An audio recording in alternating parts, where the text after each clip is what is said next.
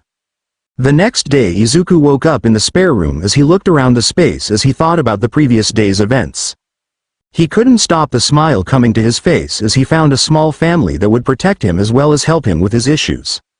Shaking his head, his inner self started to place self-deprecating thoughts into his mind as he tried to keep those thoughts out of his mind. Thinking back to Kachan as well as All Might, Izuku decided that becoming a hero would not be possible anymore since he would not be capable of helping at all. So he decided to make sure that he kept an eye on this family, and if they proved that they didn't love him at all and only placed him in a false sense of security, he would leave at a moment's notice. Now presents the issue at hand. Which school will he go to since he doesn't want to go back to Aldera Junior High anymore?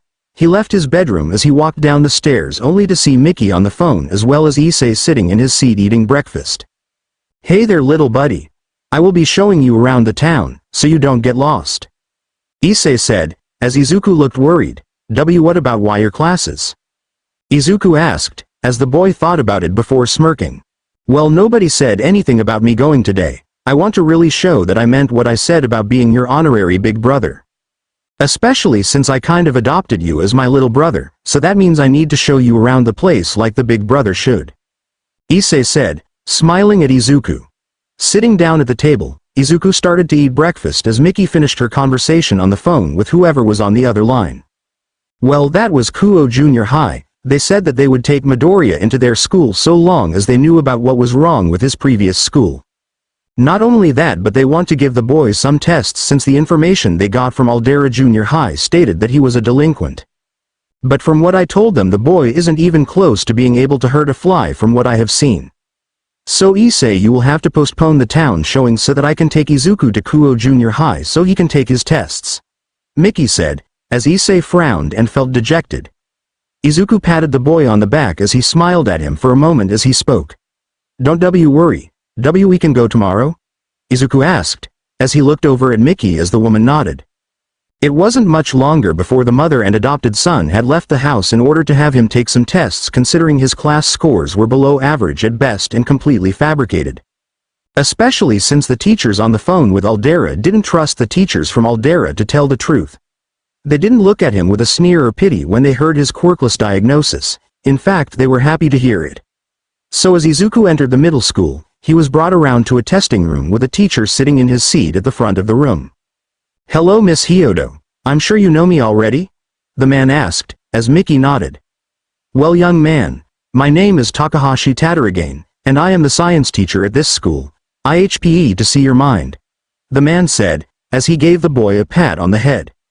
Once Izuku was sat in his seat, the teacher told him to take as much time as he wants to make sure that his answers are correct on the tests he will be conducting for him. Once Izuku nodded, the man gave Izuku the first test, which was science, since the man wanted that done first. Once that started, the man set up a timer for the young man as he watched him go from his desk at the front of the classroom. He watched as the gears behind the boy's eyes started to turn as Izuku had been working hard on each question as he thought really hard on each answer. The test for science was completed within about 15 minutes, and that was with the boy triple-checking the test in order to find any mistakes.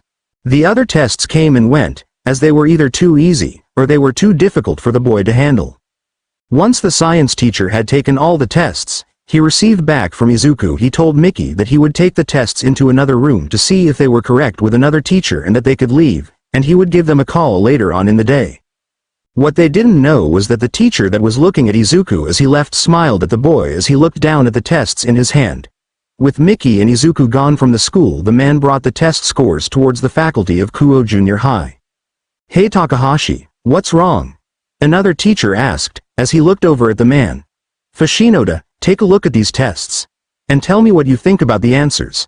Takahashi said, as he gave the test scores to another teacher. The teacher looked at the answers of the test as his eyes nearly bugged out of his head as he stared at each perfect answer. These answers are perfect, almost as if he was using a study guide or a teacher's guide. He didn't have any of these on hand, did he? The teacher asked, as Takahashi shook his head. If he didn't cheat, then... Oh my god, he was the boy from Aldera. Now this makes even more sense. They lowered his grades because of the fact that their top student was getting beaten out in grades.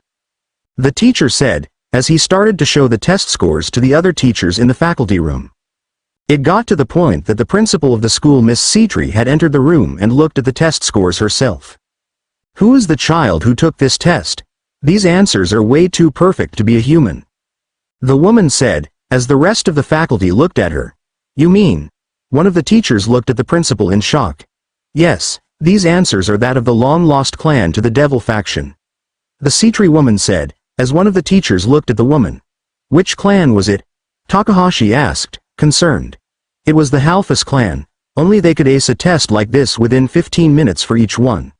Citri said, as everyone looked to one another. That is the end of the chapter. I hope you all are surprised by what I have laid in store for you all. The simple fact that Izuku's answers are too much similar to an extinct clan of devils. I hope that you all give me some answers to my question in the last chapter in the comments down below in this chapter of the previous one. I don't mind. I will see you all later. Read this as many times as you wish. See you all later.